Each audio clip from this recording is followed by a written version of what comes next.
Price Lord. ஆண்டவரும் கர்த்தருமாகிய இயேசு கிறிஸ்துவின் வல்லமையுள்ள நாமத்தினாலே உங்களை வாழ்த்துக்கிறேன். இன்றைக்கி யோவான் 11ஆம் அதிகாரம் 40வது வசனத்தை நம்ம தியானிக்கலாம்.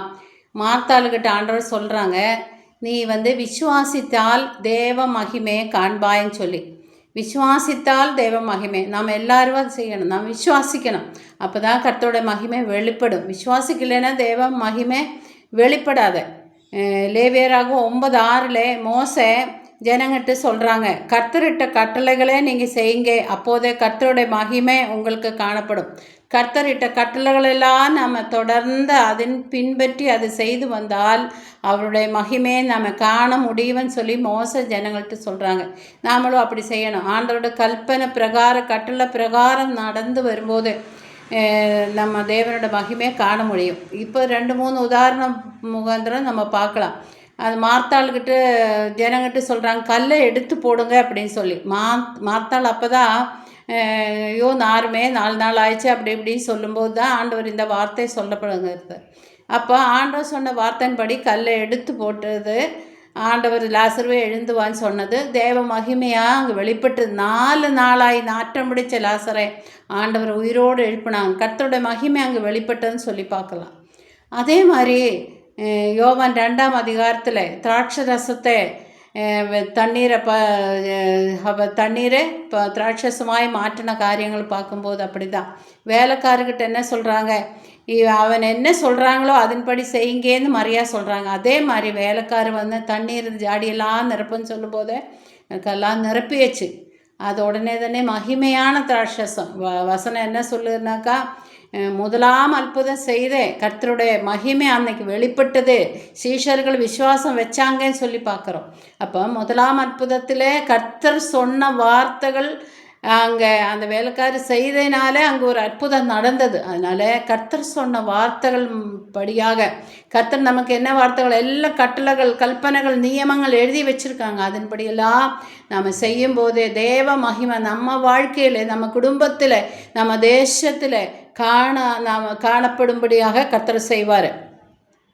யாத்திராகம 4ஆம் அதிகாரத்தில் 33-34 வசனம் வாசிக்கும் போது இவ்விதமாய் மோச வேலைகளை முடித்தாங்க. ஆண்டவர் சொன்ன வேலைகளை எல்லாம் அந்த ஆசரிப்பு கூடாரத்தை செய்து முடித்தாங்க. இவ்விதமாக முடித்தாங்க. பயங்கர இந்த ப்ரோசஸ் அங்கே நடக்குது.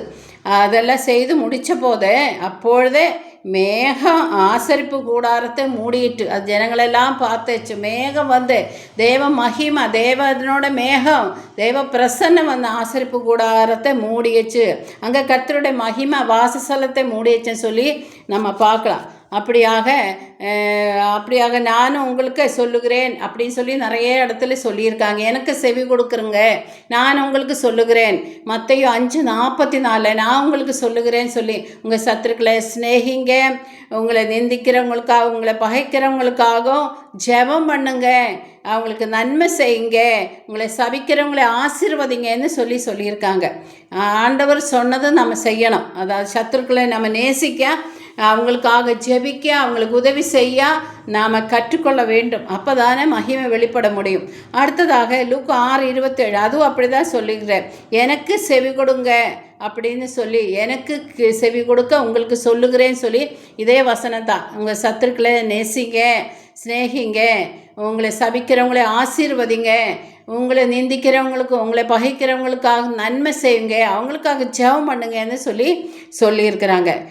அது இல்லாமல் லூக்கு 22:19 அவர் அப்பத்தை எடுத்து ஸ்தோத்திரம் பண்ணி பிட்டு சீஷர்களுக்கு கொடுத்துட்டு, இது என்னுடைய சரீரமாயிருக்கிறது அப்படின்னு சொல்லி கொடுத்தாங்க. என்ன நினைவுறும்படி இதை செய்யுங்க அப்படின்னு சொல்லி ஆண்டவர் செய்யுங்கன்னு சொல்லியிருக்காங்க. அவரை நினைவு கூறும்படி இந்த ப்ராசஸ் நடக்குது. அது இன்னும் கடைசி காலம் வரைக்கும் நடக்கும். எல்லா சபைகளிலும் அது நடக்குது. அதே மாதிரி அந்த ராபோஜன பந்தி, அதாவது அந்த பந்தி இந்த கர்த்தரோட மேசைன்னு சொல்லுவாங்க. அந்த பந்தி கடைசி வரைக்கும் நடக்காது. என்னே நினைவு கூறும்படி இது நீங்கள் செய்யுங்கன்னு சொல்லின பிரகாரம் சபையும் எல்லாரும் அதை ஆசரித்து அதை செய்யுது. அதனால நம்மளுக்கு நன்மை உண்டாகும், நம்ம நித்திய ஜீவன் பெற முடியும். அதை செய்யணும், கர்த்தர் சொன்னதை செய்யணும். அப்புறம் ரோமர் 12:11 அசதியாய் இராமல் ஜாகிரதையாக இருந்து ஆவியில் அனன் கொண்டு கர்த்தருக்கே ஊழியம் செய்யுங்க. நம்ம அசதியாக இருக்கக்கூடாது. ஆவியில் அனல் கொண்டு கர்த்தருக்கே ஊழியம் செய்யுங்கன்னு சொல்லியிருக்காங்க. ரோமர் 12:13 அப்படிதான். பரிசுத்தவான்களுடைய குறைவிலே அவங்களை தாங்குங்க. அந்நியரை உபசரிக்க மறவாதீர்கள்னு சொல்லப்படுகிறாங்க. கலாத்தியர் 5:13 அன்பினால் ஊழியம் செய்யுங்க. கர்த்தர் மேல் அன்பு இருந்தால் மட்டும்தான் நம்ம ஊழியம் செய்ய முடியும். மற்றவங்களுக்கு கர்த்தரை பற்றி சொல்ல முடியும். ஆண்டவருடைய அன்பு தான் அங்கே வெளிப்படும். கர்த்தருடைய அன்பு நமக்கு வேணும். கர்த்தருடைய அன்பின் அபிஷேகம், அன்பின்கிற கனி நாம் கொடுக்கணும். அன்பு இருந்தால் மட்டும்தான் நம்ம ஆண்டவருக்கு ஊழியம் செய்ய முடியும். மற்றவங்களே ஆண்டவருக்குள்ளே வழி நடத்த முடியும். கலாத்தியர் 5:13 அன்பினால் நீங்கள் ஊழியம் செய்யணும்னு சொல்லப்படுகிறது. எபேசியர் 6:6 மனப்பூர்வமாய் ஊழியம் பண்ணுங்க. முழு மனதோட முழு பலத்தோட கர்த்தருக்கு மனப்பூர்வமாக. அப்போ உள்ளத்தில் ஒரு கசப்பும் வேதனையும் வச்சுட்டு நம்ம ஊழியம் செய்யக்கூடாது. மனப்பூர்வமாய் கர்த்தருக்கு ஊழியம் செய்யுங்கன்னு சொல்லியிருக்காங்க. பிலிப்பர் 2:16 எல்லாத்தையும் முறுமுறுப்பு இல்லாமையும் தர்க்கப்பு இல்லாமையும் ஊழியம் செய்யணும். எந்த முறுமுறுப்பும் வரக்கூடாது. எந்த முறுமுறுப்பும் நம்ம பேசக்கூடாது. தர்க்கப்பு இருக்கக்கூடாது. யார் மேலும் நம்ம தர்க்கம், கோபம், வைராகிய, எரிச்சல் வச்சு ஊழியம் செய்யக்கூடாது. கர்த்தருக்குள்ளே மனப்பூர்வமாய் அன்போடு அவர் சொன்ன கட்டளை நான் நிறைவேற்றுவேன், தேவம் மகிமை நான் காணணும்னு சொல்லிட்டு நீங்கள் ஊழியம் செய்யணும். கர்த்தர் இந்த வார்த்தைகளெல்லாம் ஆசீர்வதிப்பாராக. இப்பொழுது நான் உங்களுக்காக ஜெபிக்கிறேன். நல்லாண்டவரே, நன்றியோடு உன்னை துதிக்கிறப்பா, ஸ்தோத்திரிக்கிறேன், மகிமைப்படுத்துகிறேன் தகப்பனே. இந்த வசனத்தை கேட்குற அத்தனை பேரும் கர்த்தருடைய மகிமை காணும்படி உதவி செய்யுங்க. கர்த்தருக்கு ஊழியம் செய்கிறவங்களாக மாறட்டும் ஐயா. உடைய மகிமை கண்ணால் காணட்டும். அற்புதங்களும் குடும்பங்களில், தேசத்தில், அவங்க அந்த சபையில் வெளிப்படட்டும் சொல்லி ஜெபிக்கிறேன். உடைய மகிமை வெளிப்படுத்தும் ஐயா. அற்புதம் செய்யுங்க. இயேசுவின் நாமத்தினால் பிதாவே, ஆமென்.